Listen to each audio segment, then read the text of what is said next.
Hello friends! For all who don't know us, we are Martin and Silke Hornfischer with Finn and are in Germany right now. It's been a long time since we saw most of you and we really miss you.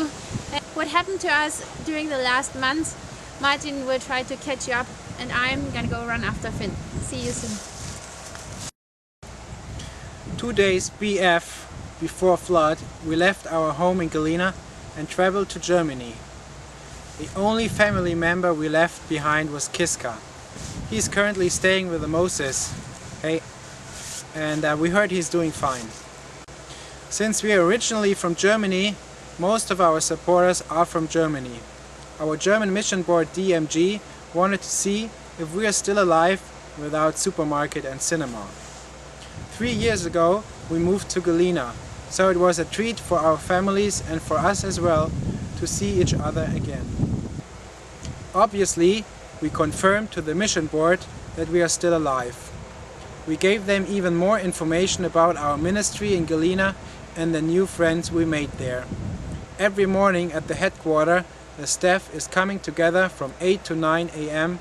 to pray for all the workers of DMG, over 400 people in over 70 countries. It was a great encouragement and confirmation for them to hear from us what God is doing in Galena through the people of Galena Bible Church. After we gave report, a 3-month road trip started for us.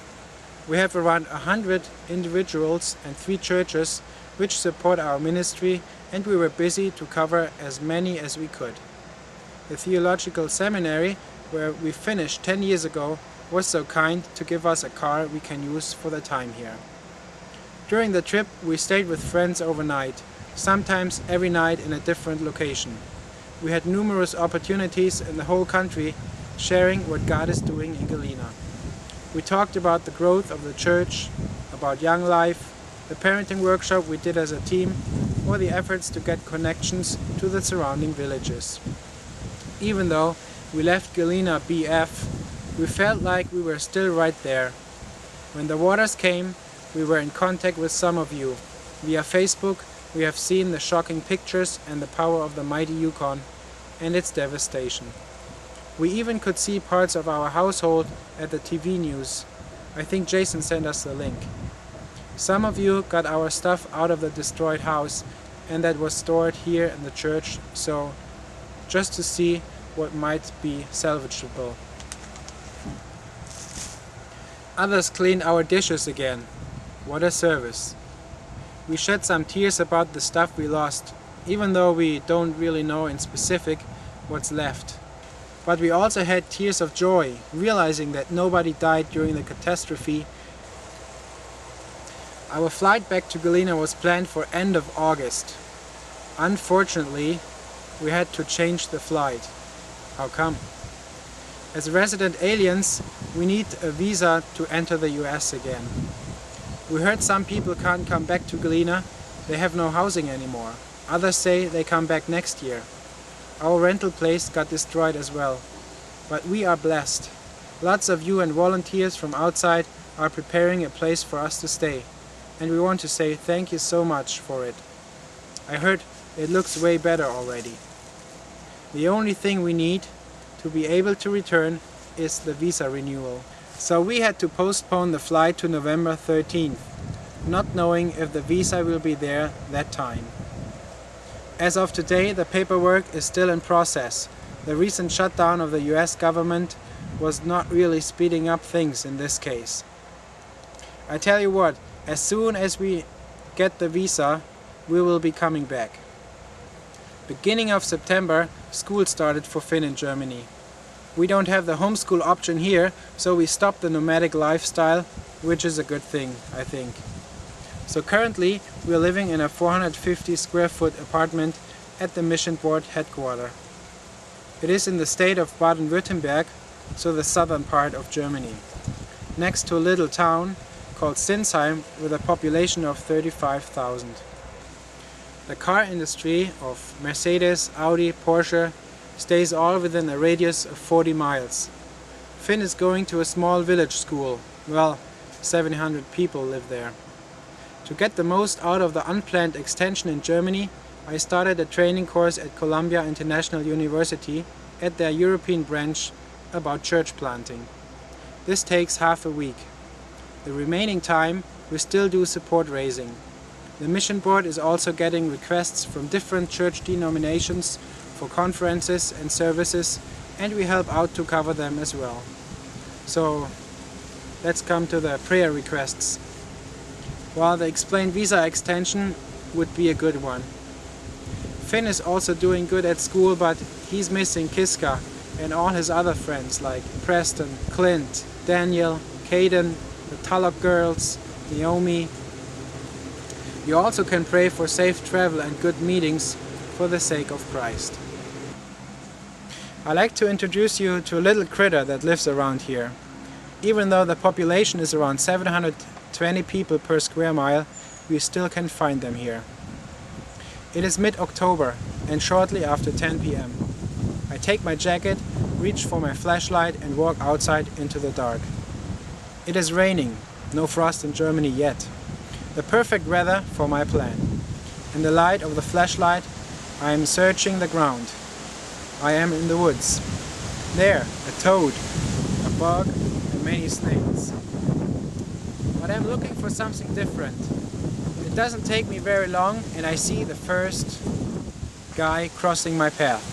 A fire salamander. Just a few of us have seen one alive. But actually, a fire salamander is not that rare. They like it moist, dark and fusty, and they are nocturnal. Fire salamander can become quite old. 50 years old have fire salamanders become in captivity.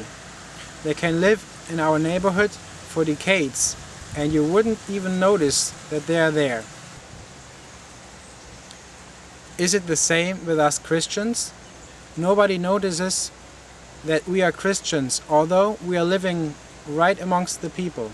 In Old Town, New Town, at the dormitory. Our non-Christian friends can discover us just by seeing us walking to the church on Sunday. For many, a very uncomfortable time, like walking through rain in the middle of the night. Besides that, Christians are often without attracting attention. But we are supposed to be on fire, just like the signal color of the fire salamander. No, it's not about being seen or being right on stage. It is about what Jesus says in the beginning of the Sermon on the Mount.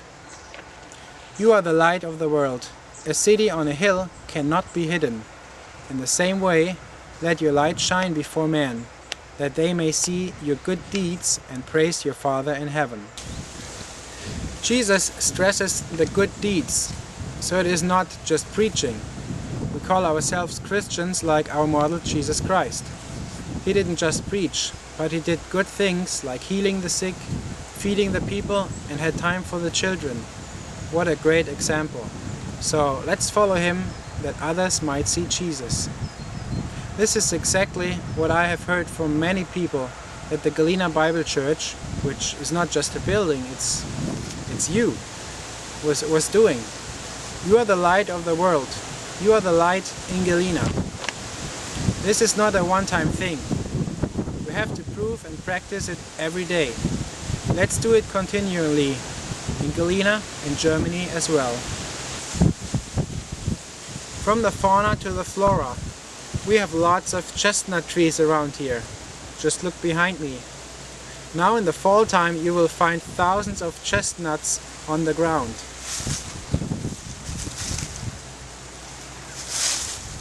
Like this one.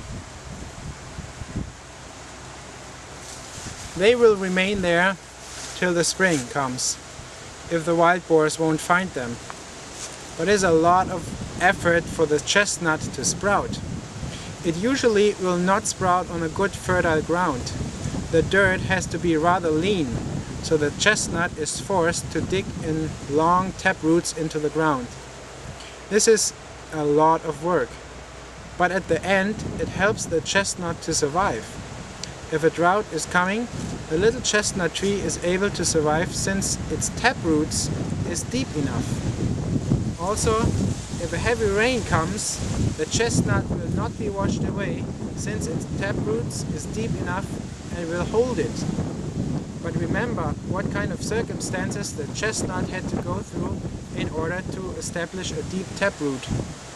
The key was a lean ground. Often we need a lean ground to get stronger. James is putting it that way. Count it all for joy, my brothers, when you meet trials of various kinds, for you know that the testing of your faith produces steadfastness. As far as I can see from here, it looks like the flood changed a lot. Lots of hardship. But God is greater. God is bigger. He is there. He is able to work through these circumstances. We are more than encouraged to hear that from Galena as well, and your belief and willingness to join God in this task. Let's take the daily challenge in Galena and in Germany as well. Lord willing, we will see you all again soon. A big hug to everybody. We love you and miss you.